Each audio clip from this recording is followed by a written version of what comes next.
दोस्तों, आज की स्टोरी में क्या होता है, चलिए देखते हैं। विद्या, यार एक हाथी सो सके उतना बेड है और तू यहाँ नीचे सोई है। चल उठ। कृपाली नींद में ही बोल रही थी, लेकिन विद्या की आंखें खुल नहीं रही। इसलिए कृपाली पानी का गिलास भरकर आई और थोड़ा पानी हाथ में लेकर विद्या के चेहरे पर छिड़कती है। क्या यार, सुबह सुबह चेहरे पर पानी छिड़क रही है। कोई इस तरीके से उठाता है किसी को? विद्या, चल अभी जल्दी तैयार हो जा, 1 घंटे बाद लेक्चर चालू होने वाला है। यह कहकर कृपाली तैयार होने के लिए चली जाती है।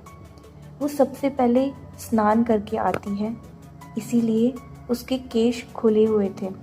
उसके केश में खुशबू आ रही थी। कृपाली को पिंक ड्रेस ज़्यादा पसंद थी। आज कॉलेज का पहला दिन था, इसीलिए उसने पिंक ड्रेस पहनी और खुले बालों में एक गुलाब का फूल लगाया और तैयार हो गई और अपने बेडरूम में गई तो विद्या सो रही थी। विद्या उठ, बाद में देर हो जाएगी, कृपाली ने विद्या को उठाते हुए कहा। प्लीज़ यार, मुझे बहुत नींद आ रही है। वहाँ क्लासरूम में आकर सो जाऊं, उससे अच्छा मुझे यहीं सोने दे, विद्या ने कहा। तो क्या कॉलेज के पहले दिन ही तू छुट्टी करेगी? तुम्हारा भी बढ़िया है, कोई बात नहीं, तू सो जा, मैं ब्रेकफास्ट करके चली जाती हूँ। कृपाली ब्रेकफास्ट करने के बाद कॉलेज चली जाती है। इस हॉस्टल में विद्या अपने बेड पर सो रही होती है। लगभग 8 बजे अचानक विद्या की आंखें खुलती है। उसे प्यास भी लगती है, इसलिए वो पानी पीने के लिए उठती है।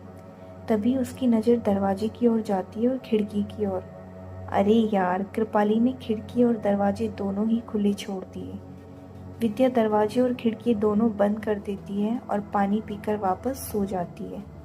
अचानक तेज हवाएं चलने लगती हैं और दरवाजे खिड़की अपने आप खुल जाते हैं, इसलिए विद्या की नींद एक बार फिर से खराब हो जाती है। अरे, मैंने तो दरवाजा और खिड़की दोनों बंद किए थे, शायद हवा की वजह से खुले होंगे। विद्या सबसे पहले दरवाजे और खिड़की बंद करती है, उसके बाद सो जाती है। अरे, अभी अभी तो दरवाज़ा खुला था और अचानक बंद कैसे हो गया? कोई बात नहीं, छोड़ो। फिर विद्या दोबारा से उठ जाती है और फ्रेश हो जाती है। यह सोचकर विद्या वॉशरूम में जाती है। देर रात को अगर कोई वॉशरूम का इस्तेमाल करना चाहे तो बाहर जाने की कोई आवश्यकता नहीं है, इसीलिए वॉशरूम की सुविधाएं प्रत्येक रूम में बनाई हैं। विद्या वॉशरूम में जाकर सबसे पहले ब्रश करती है, उसके बाद आईने में देखती है। उसको अभी भी नींद आ रही थी, इसीलिए विद्या की आंखें बंद होती हैं। विद्या की नज़र सामने आईने पर गुजरती है। आईने में उसके सामने कोई हो ऐसा उसे लगता है, लेकिन वह पीछे मुड़कर देखती है तो उसे कोई भी नहीं दिखाई देता। वह पानी से अपना मुंह धोकर अपने मुंह पर रुमाल घुमाती है। तभी उसकी नज़र आईने पर पड़ती है तो आईने में दरार आ जाती है। यह सब देखकर एक बार फिर से विद्या डर जाती है। पक्का यहाँ मेरे साथ अजीब तो हो रहा है। विद्या ऐसे विचारों में खोई हुई थी। इतने में उसके कंधे पर किसी ने हाथ फेरा। हाथ रखने के बाद विद्या के मुख से चीख निकल गई। कौन है मेरे पीछे? ये देखे बिना ही वह बेडरूम की ओर भागती है, लेकिन तभी अचानक वॉशरूम के दरवाजे बंद हो जाते हैं। विद्या, तू डर मत, मैं तुझे कुछ नहीं करूँगी, मुझे तुम्हारी मदद की ज़रूरत है। विद्या को डर लग रहा था, इसीलिए इस वॉशरूम के दरवाजे बंद करके कोई मदद मांगता है, यही सब बातें उसके दिमाग में चल रही थी। विद्या ने पीछे मुड़ने की हिम्मत नहीं करी। फिर वो अपनी आंखें बंद करके धीरे धीरे पीछे मुड़ती है और धीरे से अपनी आंखें खोलने की कोशिश करती है। उसके पीछे कोई भी नहीं था, लेकिन थोड़ी ही देर बाद वहाँ एक सफ़ेद प्रकाश फैल जाता है और प्रकाश में से 2 दिव्य शक्तियाँ विद्या की ओर आ रही होती हैं। विद्या पीछे मुड़कर देखती है तो वे 2 दिव्य शक्तियाँ वहाँ पर प्रकट हो जाती हैं।